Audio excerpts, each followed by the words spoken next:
За энэ хоёр улсын засгийн газрын хоорондын тэтгэврийн асуудлаар хамтран ажиллах тухай илцээрийг сойрхон батлах тухай хуулийн төслийг дэмжиж байгаа маа. Урд нь бас их хурлын дээр тантай бас уулзаад саналчтай илэрхийлсэн. За энд ийм асуудал байгаа маа. Урд нь 90 онд хөдөлмөрийн гэрээгээр одоо 20-30 мянган хүн гарсан.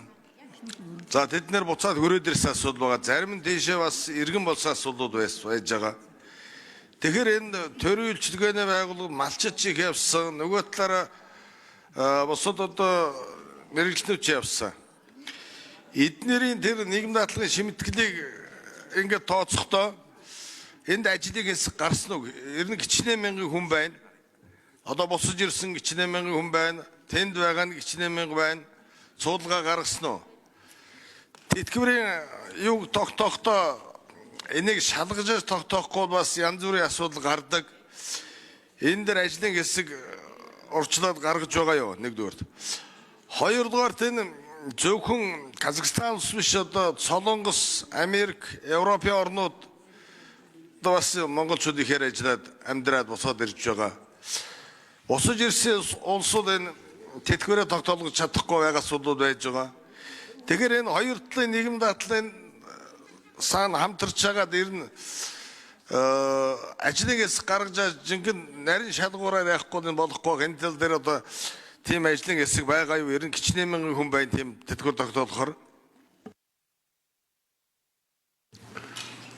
За ажлын хэсгийн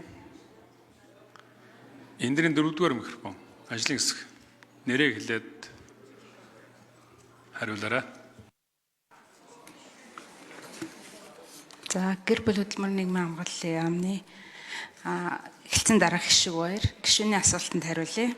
За энэ Казахстан улсын засгийн газартай хамтран ажиллах хэлцээрийн тухайд бол гэр бүл хөдөлмөрийн нийгмийн хамгааллын яам 2018 оноос хойш ажилласан байгаа. За энэ дээр ажлын хэсэг бол байгуулагдаж ажилласан.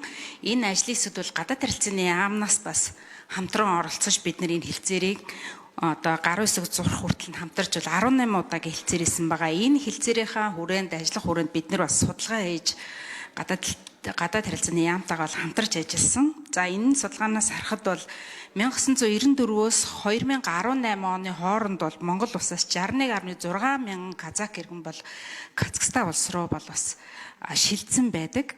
За энээс бол дараад буцаад 1700 иргэн бол босож Монгол улстай ирсэн гэдэг. За өнөөдрийн байдлаар бас Казахстан улсад бол 8000 гаруй хүн амьдарч байгаа. Тэрний 3100 нь бол ажил хөдөлмөр эрхэлж байгаа хөдөлмөрийн насны хүмүүс байна. Аль биесний хөдөлмөр эрхэлж байгаа гэж үзэж байгаа. За энэ хэлцээрийн тухайд бол хоёр зохицуултыг бас тусгаж байгаа. За ямар зохицуулт тусалж байгаа гэхээр Казахстан улс бол 1998 оноос хойш бол бүрэн хуримтлалын тогтолцоороо шилжсэн байгаа. Тэгэхээр 98 оноос өмнө Казахстан улсад Монгол улсад ажиллаж исэн давхардаагүй хугацаануудаа нэгтгэж жагаад аль өөрөө оршин сууж байгаа орондоо тэтгэврээ тогтоолох ийм нөхцөлийг тусгасан байгаа. За хоёр дахь асуудал нь болохоор 1998 оноос хойш Казахстан улсын бүрэн хуримтлалын тогтолцоонд шимтгэл төлсөн хүн бол одоо Казахстан улсын тэтгэврийн сангаас тэтгэвэр авдаг болно гэсэн үг. Өөрөөр хэлбэл Монгол улсын иргэн 98 оноос хойш Казахстан улсад шимтгэл төлсөн байх юм бол Казахстан улстай тэтгэврээ тогтоолгоод Монгол улстай шилжүүлэн өөрийнхөө даасанд авах ийм зохицуултыг бол тусгасан байгаа. Тэгэхээр ер нь бол одоо Монгол улсын тухайд бол харьцангуй цөөхөн жилээ нэмэгдүүлэх асуудал яригдана.